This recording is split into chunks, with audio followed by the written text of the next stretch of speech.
22 de julho.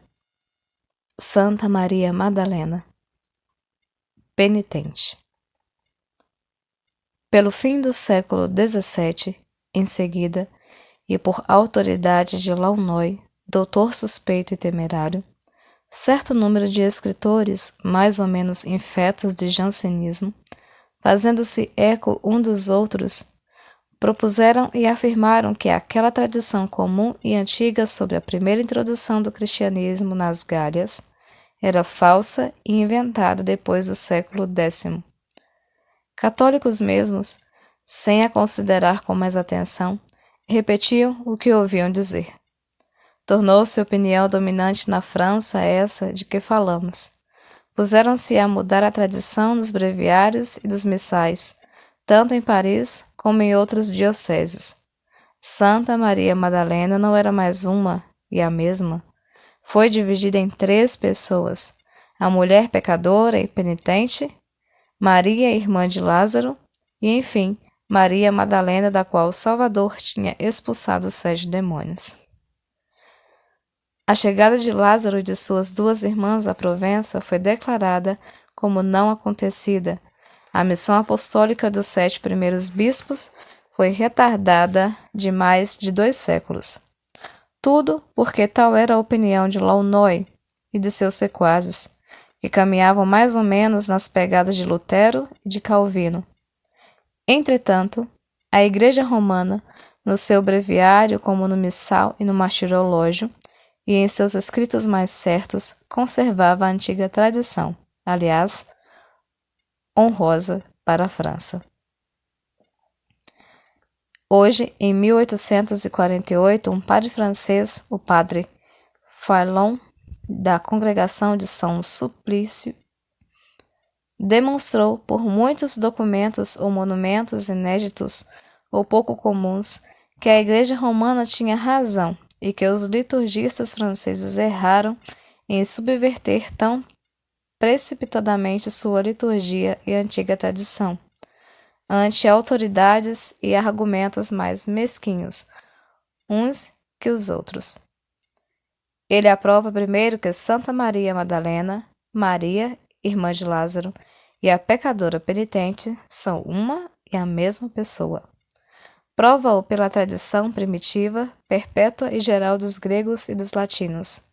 Entre os gregos, exceto 2 ou 3 padres que, de passagem, admitem ou supõem várias pessoas, a unidade foi reconhecida e ensinada por todos os outros, principalmente por aqueles que trataram da questão de uma maneira mais expressa.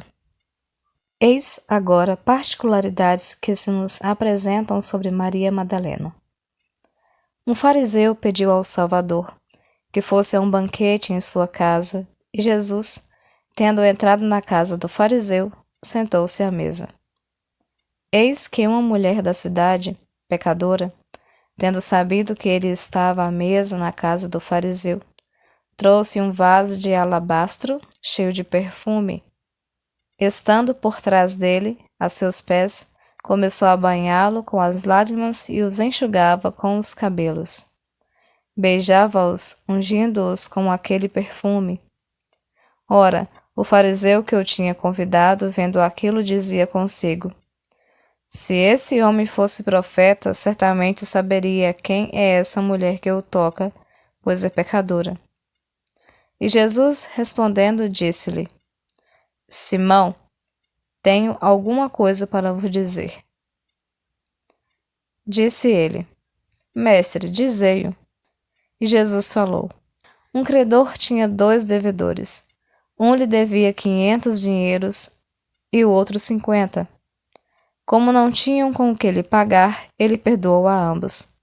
Qual dos 2, portanto, deve amá-lo mais?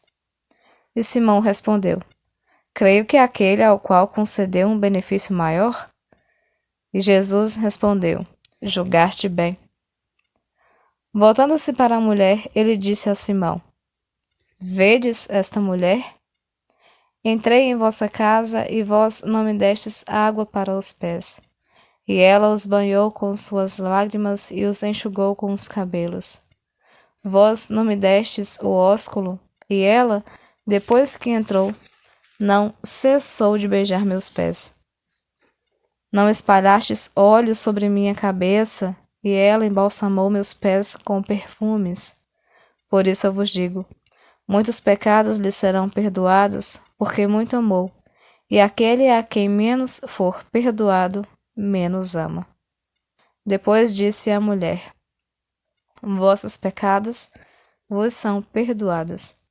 E os que estavam à mesa começaram a dizer: quem é este que perdoa os pecados?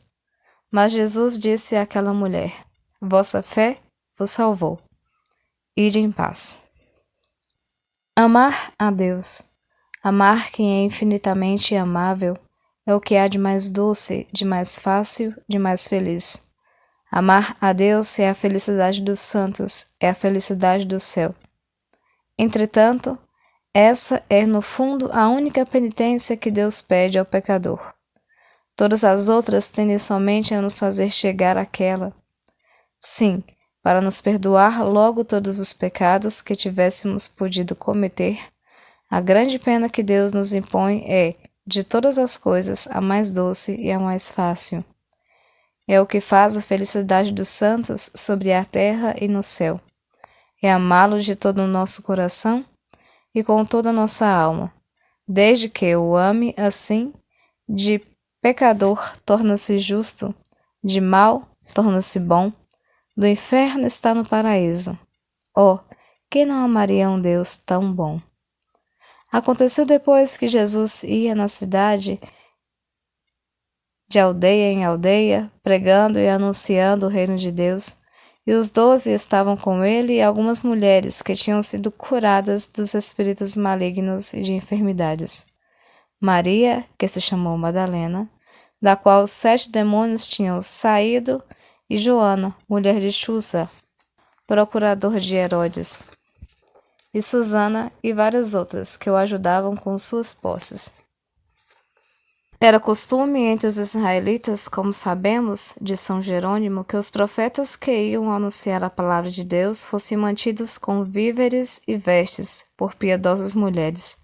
Vimos mesmo exemplos em Elias e Eliseu. Outra vez, quando Jesus veio a Jerusalém, ainda no arrabalde, uma mulher chamada Marta o recebeu em casa. Tinha uma irmã, chamada Maria, a qual, tendo-se sentado aos pés de Jesus, lhe escutava as palavras. Ora, Marta estava ocupada com muitos cuidados para o servir. Ela deteve-se e disse: Senhor, não vedes que minha irmã me deixa sozinha para o servir? Diz-lhe que me venha ajudar. E o Senhor, respondendo, disse-lhe: Marta, Marta, vós vos preocupais demasiado com muitas coisas. Entretanto, uma só coisa é necessária. Maria escolheu a melhor parte que jamais lhe será tirada. Marta é a imagem da vida ativa, Maria a imagem da vida contemplativa. São irmãs, estreitamente unidas uma à outra, têm ambas o mesmo objetivo, agradar a Jesus, mas uma a isso tende por meio de muitas ações exteriores, a outra por um caminho mais direto, à vista do mesmo Jesus, o amor de sua palavra. Toda a vida cristã tem por fim último ver, contemplar eternamente a Deus em si mesmo. A vida, portanto, que faz seu fim principal, exercita-se desde este mundo, na contemplação divina, é a melhor parte, a quem ela é dada. A morte mesmo não a tirará, continuará mais perfeita na eternidade. A vida que faz seu fim principal, servir a Deus por obras exteriores, é uma parte certamente boa, mas expõe o homem à perturbação e ao embaraço. Sob esse aspecto, ela cessará no céu. Não devemos imaginar, entretanto, que a vida contemplativa seja sem ação, nem a vida ativa sem contemplação. Distingue-se, por isso, a que domina em cada um. Que vida mais ativa que a dos apóstolos, e entretanto que vida mais altamente contemplativa.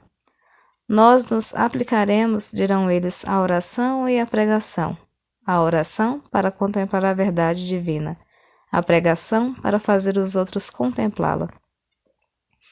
Os bons anjos velam por nós, eis uma ação contínua, e eles veem sem cessar a face do nosso Pai, que está no céu. Eis uma contínua contemplação. Deus, sobretudo, une nele um e outro, não somente age sempre, conservando o mundo, produz o Filho. O Pai e o Filho, contemplando-se, amam-se, produzem o Espírito Santo. O Filho é o ato de inteligência do Pai, o Espírito Santo o ato de amor do Pai e do Filho. E tudo isso é a ação infinita de uma infinita contemplação. A vida do cristão será tanto mais perfeita quanto mais se assemelhar à vida de Deus. No Calvário, perto da cruz, com Maria, mãe de Jesus, e a irmã de sua mãe, estava Maria Madalena. E, quando se depositou o corpo de Jesus no sepulcro, Maria Madalena e a outra Maria, que tinham vindo da Galiléia com Jesus, estavam lá e se conservavam sentadas perto. Observavam o túmulo e com seu corpo lá tinha sido colocado. Depois, tendo voltado, preparavam perfumes e aromas para embalsamar o corpo. Ficaram em repouso no dia de sábado, segundo a lei. No primeiro dia da semana, o domingo, vieram de manhã bem cedo ao sepulcro, que encontraram vazio. As outras voltaram e Maria Madalena ficou de pé, do lado de fora do sepulcro, chorando. Enquanto chorava, abaixou-se e olhou ao sepulcro. Viu então 2 anjos, vestidos de branco, sentados onde estava depositado o corpo de Jesus, um à cabeceira e o outro aos pés. Disseram-lhe: Mulher, por que chorais? Respondeu-lhes: Levaram o corpo de meu Senhor e não sei onde o puseram. Depois que disse isso, voltou-se e viu Jesus de pé. Não sabia que era Jesus. Jesus disse-lhe: Mulher, por que chorais? A quem procurais? Ela, julgando que era o jardineiro, disse-lhe: Senhor, se o tirastes daqui, dizei-me onde o pusestes e eu o irei buscar. Jesus disse-lhe: Maria. Ela voltou-se e disse-lhe: Raboni, o que significa meu Senhor. Jesus disse-lhe: Não me toques, pois ainda não subi ao Pai. Ide somente a meus irmãos e dize-lhes: Eu vou ao meu Pai, e vosso Pai, ao meu Deus, e vosso Deus. Assim, Santa Maria Madalena, a penitente, foi encarregada por Nosso Senhor de levar a seus apóstolos a mais feliz das notícias, sua gloriosa ressurreição. E depois, com sua irmã e seu irmão, ressuscitado, veio anunciá-la à feliz nação da França. Santa Maria Madalena, penitente, rogai por nós. Também hoje comemora-se São Vandrigísilo e São Lourenço de Brindisi.